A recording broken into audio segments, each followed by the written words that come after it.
Hello students and welcome to our YouTube channel rejoice education. आज हम it's so happen के 11 chapter पे हैं, ancient education system of India. चलिए देखते हैं एंशियंट एजुकेशन यानी कि प्राचीन काल में एजुकेशन सिस्टम कैसा था, पढ़ाई लिखाई लोगों की कैसे होती थी। Introduction. You must have heard or read that travelers from various regions have different climates and cultures.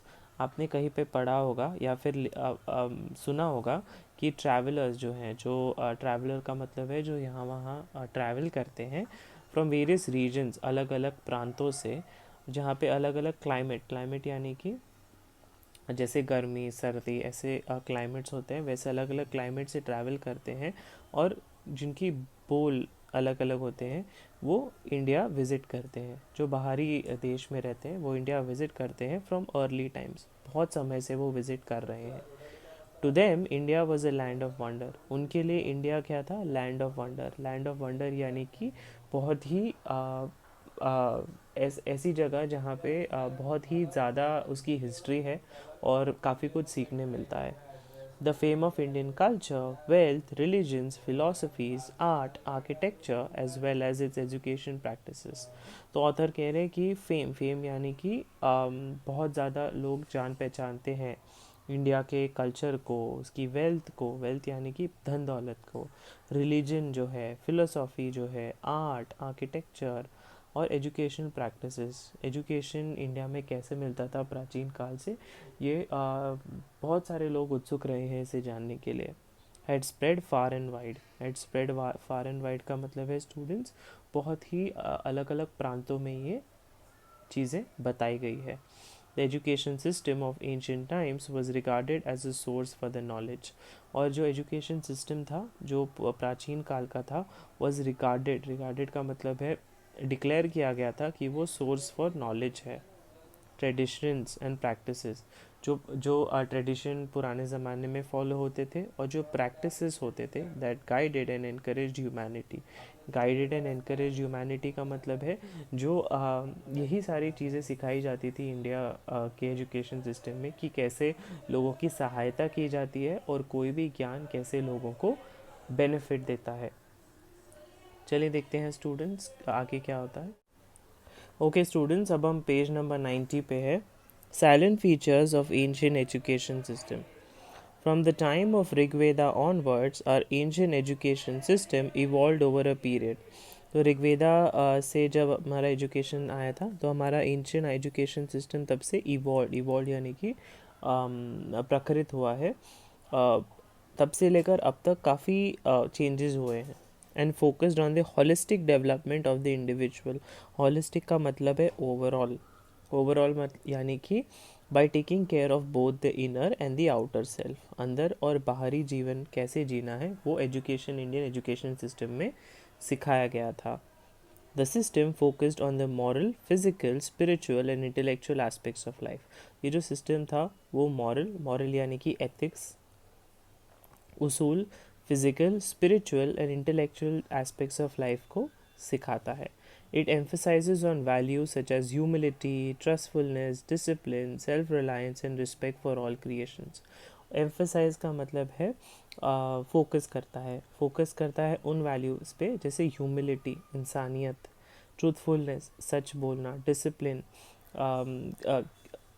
कितना ज़रूरी है कि हमें टाइम पे चीज़ें करना है, सेल्फ रिलायंस, अपने आप का कैसे ध्यान रखना है, और सारे जितने भी क्रिएशंस है दुनिया के उनकी रिस्पेक्ट कैसे करनी है, उनका आदर कैसे करना है।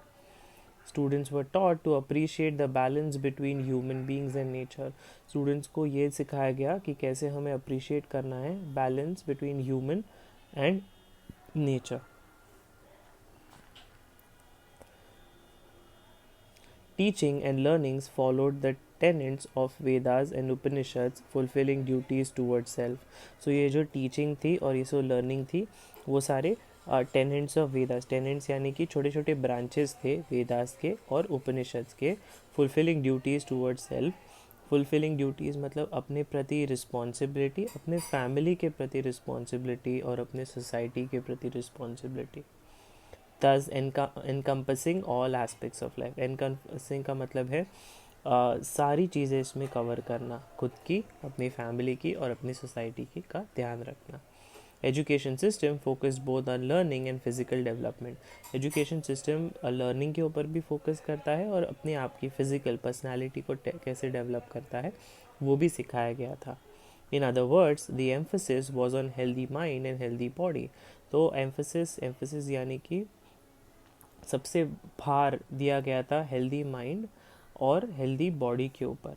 You can see that education in India has a heritage of being pragmatic, achievable and complementary to life.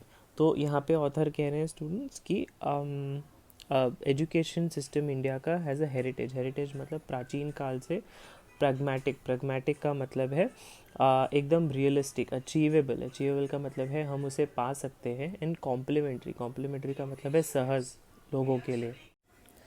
Sources of education. The ancient system of education was the education of the Vedas, Brahmanas, Upanishads and Dharma Sutras. तो जो ancient education system था वो था वेदास, ब्राह्मणास, उपनिषद्स और धर्मशास्त्रास के ऊपर। You must have heard the name of Aryabhatta, Panini, Katyayana and Patanjali. आपने तो सुना ही होगा इनके नाम, आर्यभट्टा के नाम, पनिनी के नाम, Katayana and Patanjali के नाम। Their writings and medical treatises of Chakra and Srushta were also some of the sources of learning. तो उन्होंने जो लिखा है मेडिकल ट्रीसिस के ऊपर of Chakra and Sushra were also some of the sources of learning. Sources of learning मतलब यही अध्याय था पढ़ने का। Distinction was also drawn. Distinction का मतलब है ग्रेस मार्क्स। वो पढ़ाने के बाद एग्ज़ाम भी होती थी उनकी। तो आप ये देख रहे हैं स्टूडेंट्स, ये जो इमेज है a page for manuscript of the Rigveda. So ये ऋग्वेदा का एक पेज आपको दिख रहा है। ओके स्टूडेंट्स, अब हम पेज नंबर 91 पे हैं। Distinction was also drawn between shastras and kavyas. So shastras यानी कि लर्न डिसिप्लिन्स एंड काव्यास यानी कि इमेजिनेटिव एंड क्रिएटिव लिटरेचर। तो लर्न डिसिप्लिन्स का मतलब है दिखाना, आपके सामने कोई चीज़ करके दिखाना, और काव्यास का मतलब है इमेजिनेटिव, सिर्फ सोच के बलबूते पे आप कैसे आगे बढ़ सकते हैं, ये भी चीज़ आपको इंडियन लिटरेचर में सिखाई गई थी। Sources of learning were drawn from various discipline such as itihasa. So sources of learning कहाँ कहाँ से ये अभी ये जो पढ़ाया जाता था वो कहाँ से मटेरियल आता था, तो ये आता था इतिहास विच इज़ हिस्ट्री, अनविकसी जो है लॉजिक, मिमिसा जो है इंटरप्रिटेशन, एंड शिल्पशास्त्र आर्किटेक्चर, अर्थशास्त्र जो है पॉलिटी, वर्ता जो है agriculture, trade, commerce, animal husbandry, and धनुर्विद्या जो है आर्चरी।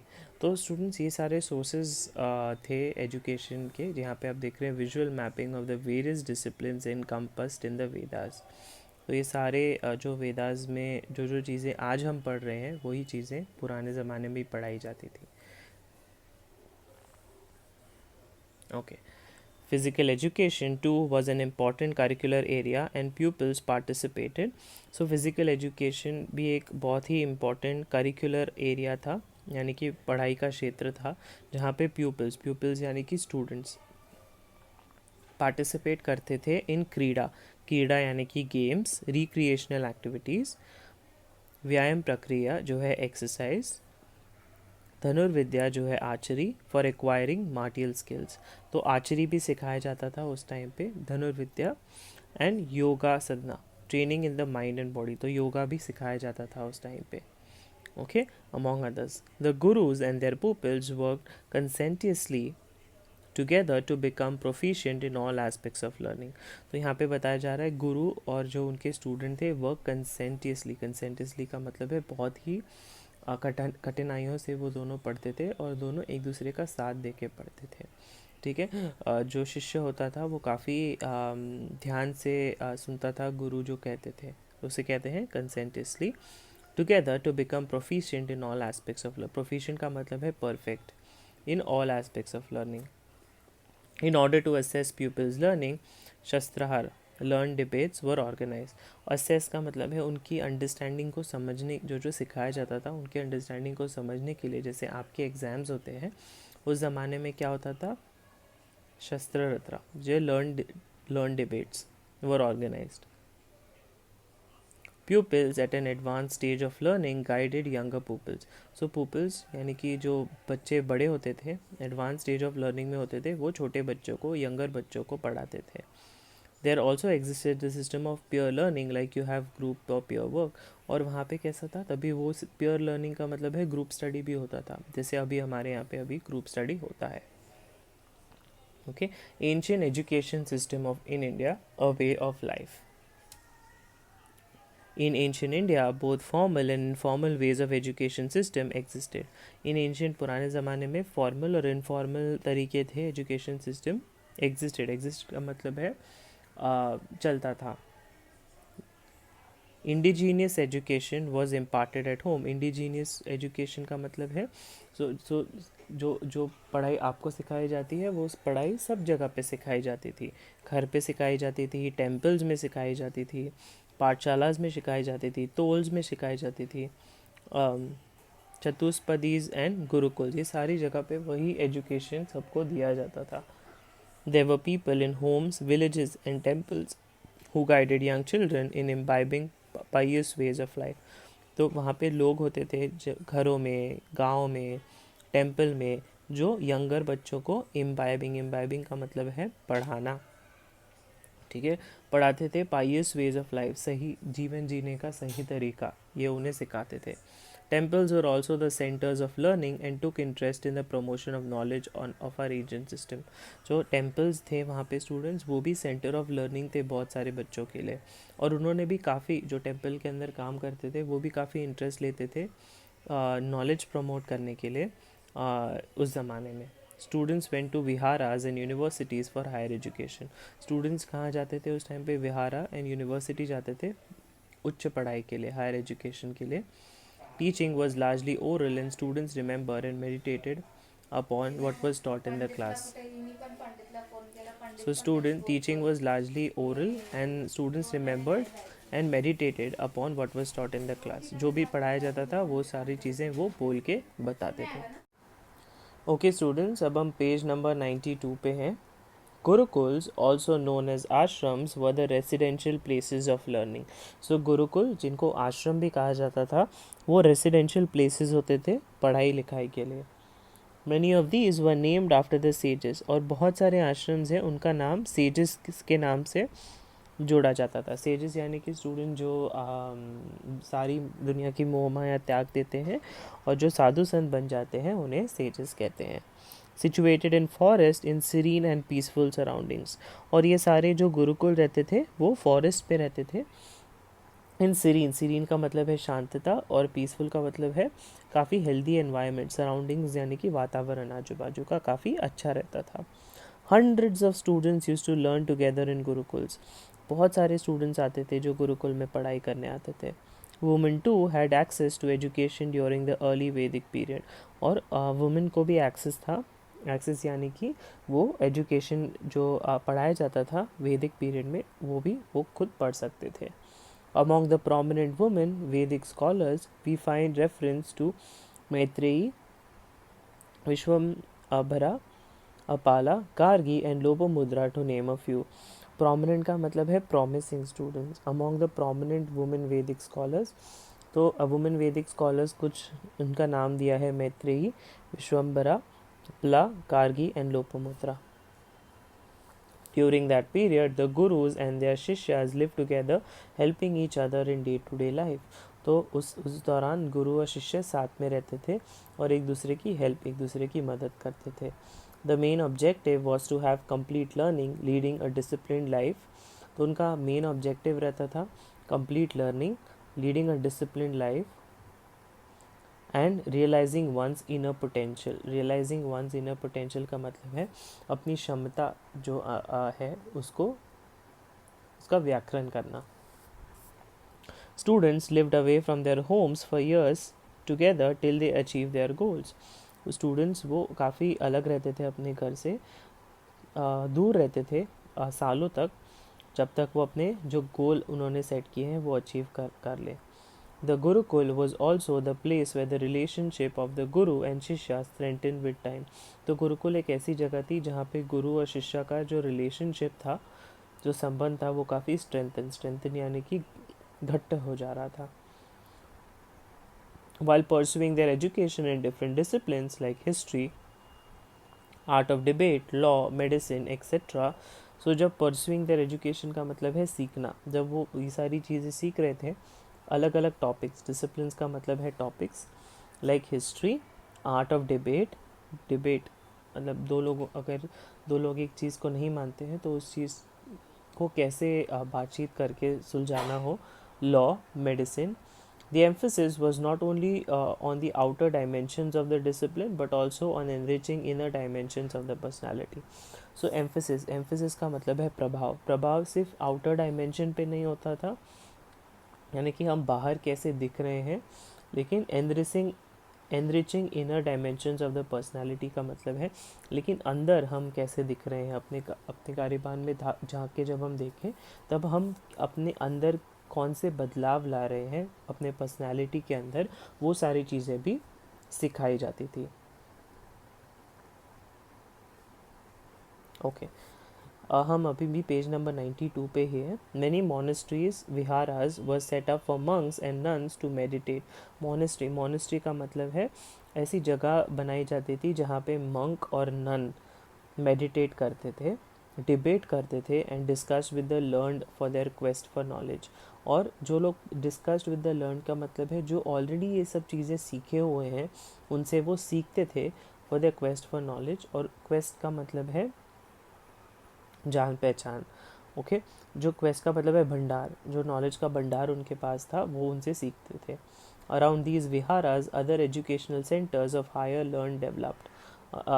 इन विहारास के आजू बाजू में बाकी एजुकेशनल सेंटर्स थे ऑफ हायर लर्निंग के, वो खुद भी डेवलप हो रहे थे. विच अट्रैक्टेड. ओके सो आगे देखते हैं स्टूडेंट्स क्या होता है. ओके स्टूडेंट्स अब हम पेज नंबर 93 पे हैं. Which attracted students from China, Korea, Tibet, Burma, Ceylon, Java, Nepal and other distant countries. तो बहुत सारे स्टूडेंट्स बाहरी देशों से आते थे, चाइना से, कोरिया से, तिब्बत, बुर्मा, सीलोन, जावा, नेपाल और बाकी कंट्रीज से लोग आके पढ़ाई करते थे यहाँ पे. Viharas and universities. The Jataka Tales accounts given by Xuanzang and Ai Qing, Chinese scholars, as well as other sources, tell us that kings and society took active interest in promoting education. So in Jataka Tales करके एक novel आती थी students, given by Xuanzang and Ai Qing. ये दोनों Chinese scholars थे. वो बताते हैं कि अदर सोर्सेज से पता चला कि किंग्स एंड सोसाइटी जो होती थी took active interest in promoting education. तो उनके लिए क्या होता था, एजुकेशन बहुत ही इंपॉर्टेंट चीज़ होती थी और वो प्रमोट भी करते थे उसे. As a result many famous educational centres came into existence. और इस वजह से क्या हुआ, बहुत सारे एजुकेशनल सेंटर्स दिखाई देने लग गए. Among the most noticeable universities that evolved during this period were situated at Takshashila, Nalanda, Valabhi, Vikramashila, Odantapuri and Jagaddala. Okay so जब ये सारी चीज़ें नोटेबल का मतलब है ध्यान देने लायक यूनिवर्सिटीज़ जो इवॉल्व हुई ड्यूरिंग दिस पीरियड, वो ये सारी थी स्टूडेंट जो मैंने अभी आपको पढ़ के बताई. Okay these universities developed in connection with the viharas. तो ये यूनिवर्सिटीज़ डेवलप हुई कनेक्शन और उनका कनेक्शन सीधा विहारा से था. उन्होंने जो नॉलेज लेना था वो सारा नॉलेज विहारा से लिया और अपनी यूनिवर्सिटी, खुद की यूनिवर्सिटी स्टार्ट करी. Those at Banaras, Navadeep and Kanchi developed in connection with temples and became centers of community life in the places where they were situated. तो वो कह रहे हैं कि बनारस, नवदीप और कांची ने डेवलप किया टेम्पल्स के साथ कनेक्शन और सेंटर ऑफ कम्युनिटी लाइफ बन गए वो, जहाँ पे वो सिचुएटेड थे. जिस भी जगह पे वो सिचुएटेड थे वहाँ पे उन्होंने अपनी स्थान प्रस्थान किया. These institutions cater to the needs of advanced level students.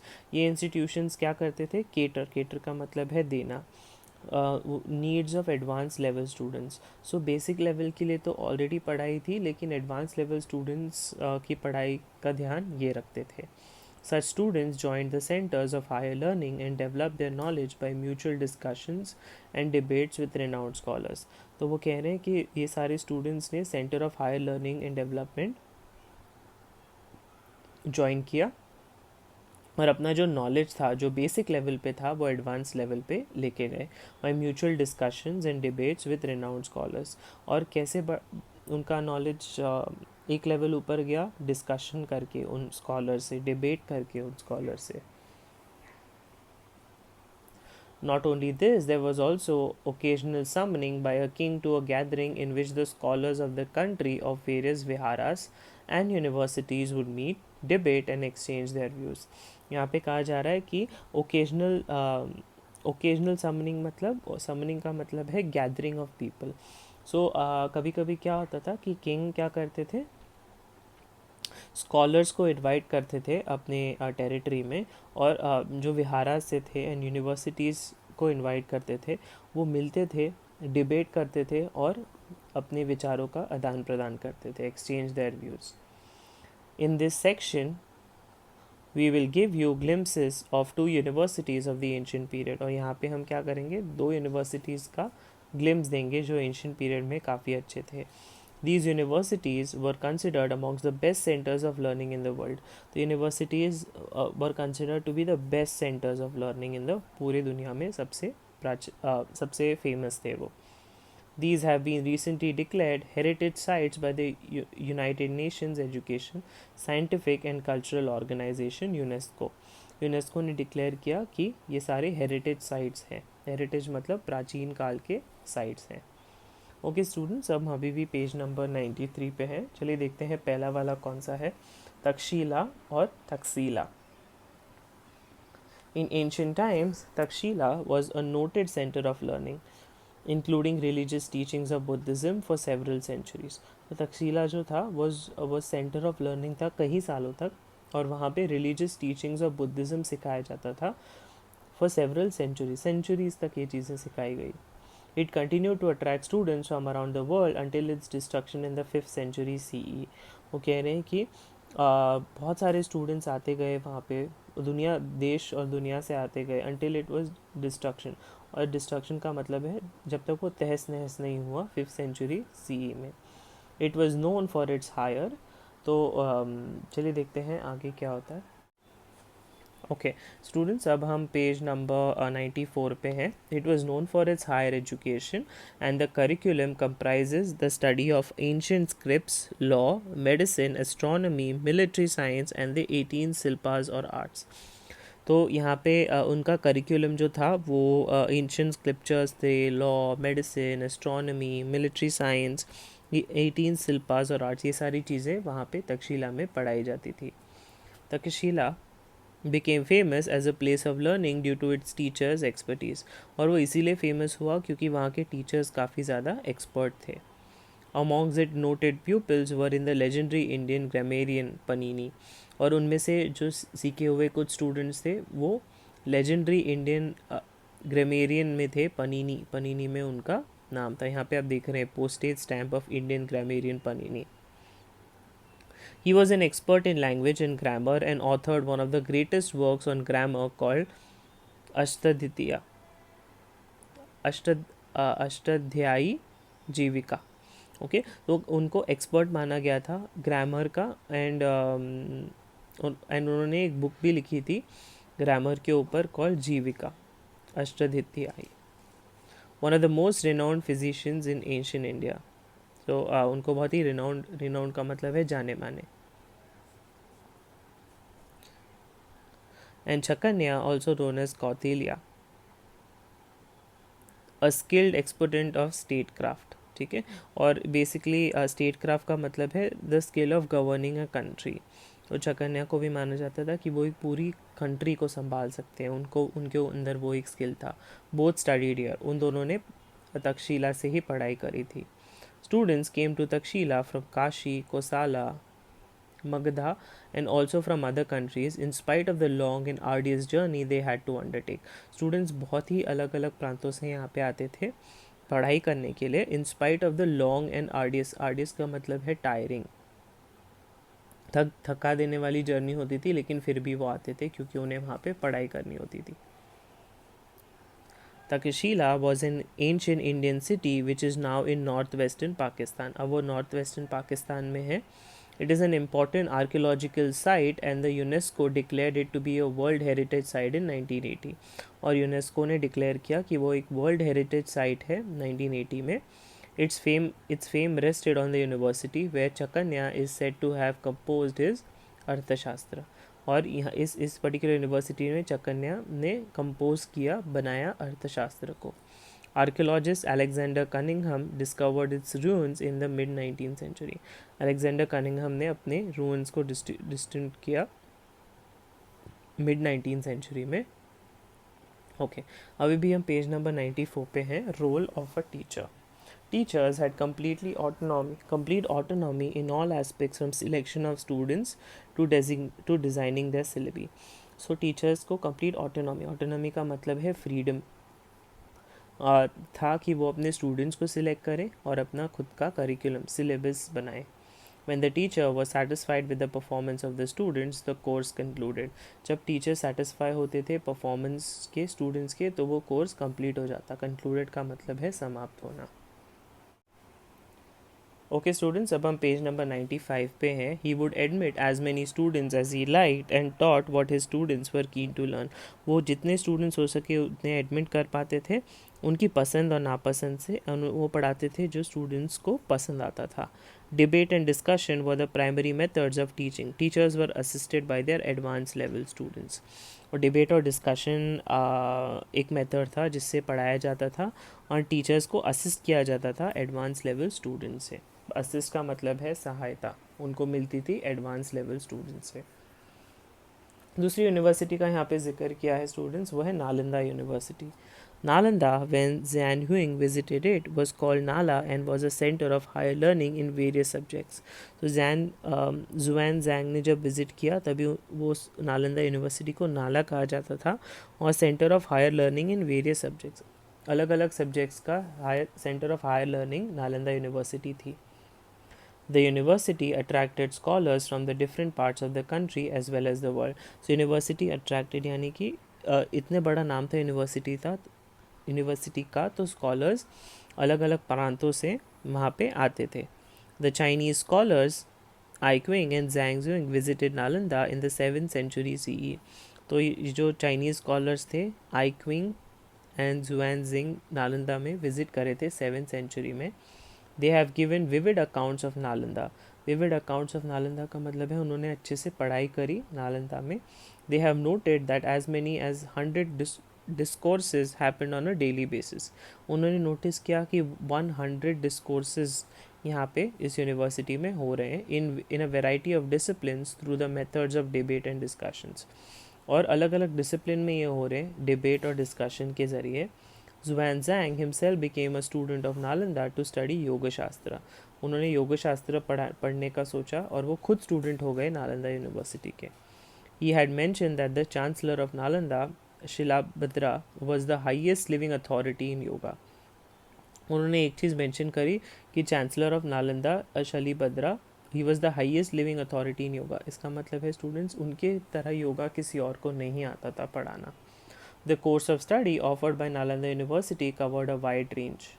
तो ये जो कोर्स ऑफ़र करे जाते थे वो काफ़ी अलग अलग विविध प्रकार के कोर्स थे. Almost the entire circle of knowledge then available.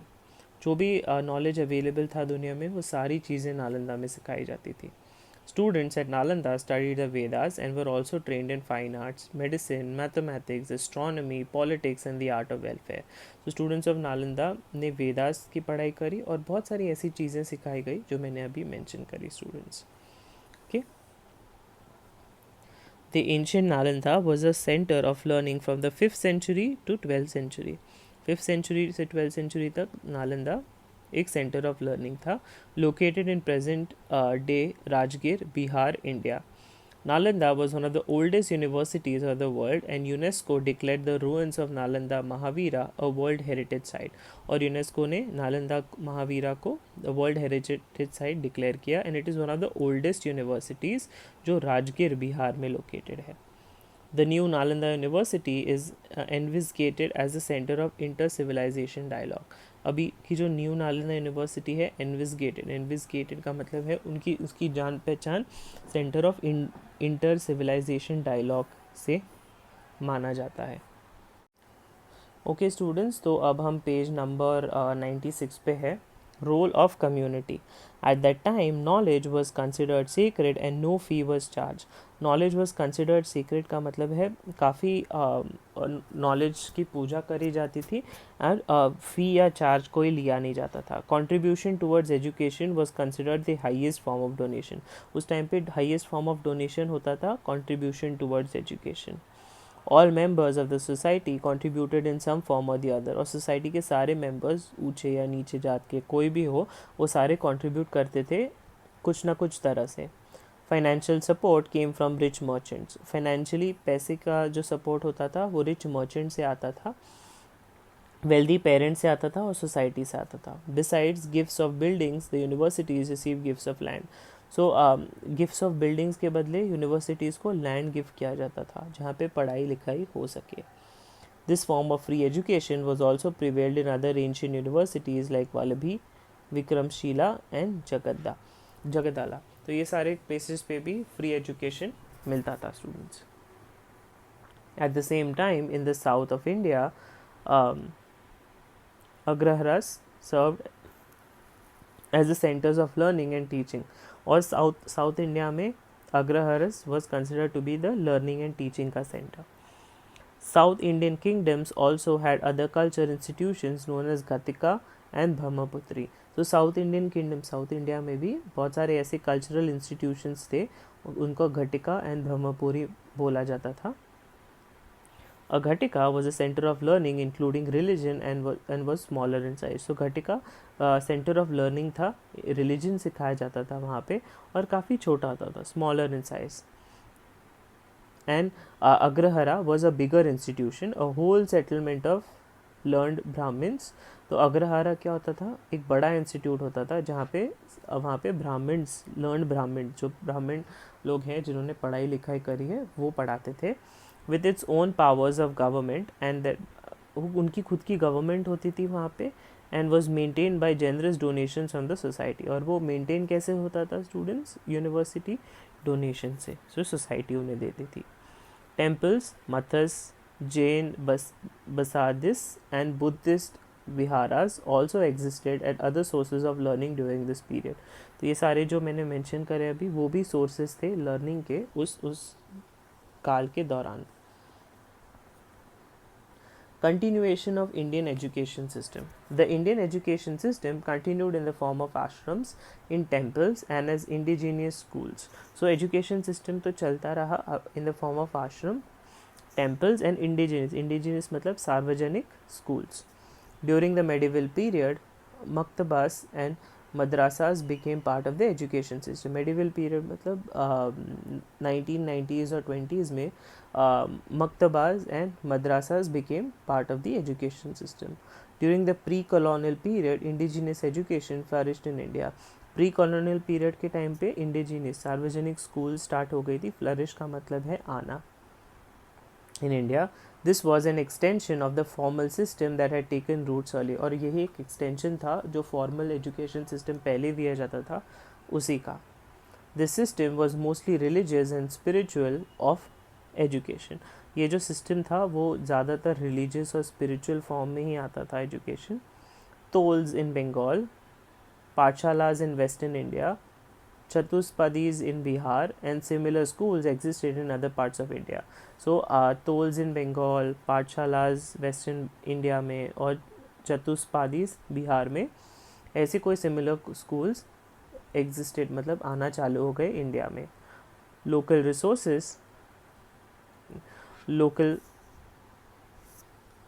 resources via donation supported education. Local resources जो होते थे, local जनता होती थी, वो donation दे के education support करती थी.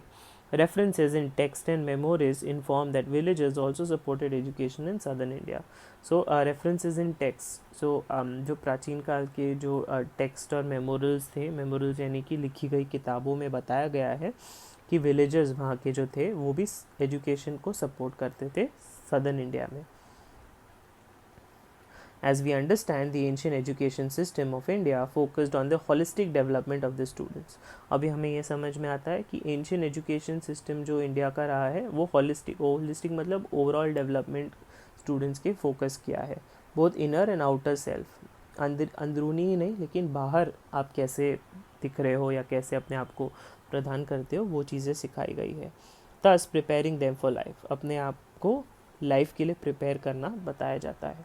Education was free and not centralise. Education तब फ्री था और सेंट्रलाइज नहीं था. सेंट्रलाइज का मतलब है कोई किसी ने ओन नहीं किया था, कोई भी आके पढ़ा सकता था. Its foundations were laid in the rich cultural traditions. और यही फाउंडेशन जो है वो लेड यानी कि बताए गए हैं इन रिच कल्चरल ट्रेडिशंस, हमारे इंडियन कल्चर में बताए गए हैं. ओके स्टूडेंट्स, अब हम पेज नंबर 97 पे हैं. Its foundations were laid in the rich cultural traditions of India, thereby helping in the development of the physical, intellectual, spiritual and artistic aspects of life holistically. वो कह रहे हैं कि इस वजह से क्या हो गया कि इंडिया को माना गया कि एजुकेशन सिस्टम काफ़ी अच्छा है जो बच्चों की डेवलपमेंट करता है, ना ही फिज़िकल, उनकी इंटेलेक्चुअल भी, स्पिरिचुअल एंड आर्टिस्टिक एस्पेक्ट्स उनकी लाइफ की. Our present day education system has a lot to learn from the ancient education system of India. आज का जो एजुकेशन सिस्टम है उनको काफ़ी चीज़ें सीखने की ज़रूरत है जो ancient education system of India था उनसे. Therefore, the stress is being laid on connecting learning to the world outside the school. इसलिए ज़्यादातर स्ट्रेस यही लिया जाता है कि एजुकेशन को ना ही किताबी तौर पे रखें लेकिन connecting learning to the world outside, लेकिन दुनिया में बाहर क्या हो रहा है उससे भी कनेक्शन रखें पढ़ाई का. Today, educationalists recognize the role and importance of multilingual and multicultural education. आज के जो एजुकेशनलिस्ट हैं वो recognize मतलब समझते हैं importance of multilingual, विभिन्न भाषा और मल्टी कल्चरल एजुकेशन और अलग अलग कल्चर को समझने का. thereby connecting the ancient and the traditional knowledge with contemporary learning. इसलिए वो बोलते हैं एंशियंट जो नॉलेज था उसको कनेक्ट करते हैं नई चीज़ों के साथ. जैसे आज हम वीडियो से ट्रेनिंग ले रहे हैं, पहले वो ज़माने में नहीं था. अभी वो कैसे कनेक्ट कर पा रहे एंशियंट पढ़ाई को अभी के टेक्नोलॉजी से, वो काफ़ी देखने लायक होगा. Thank you.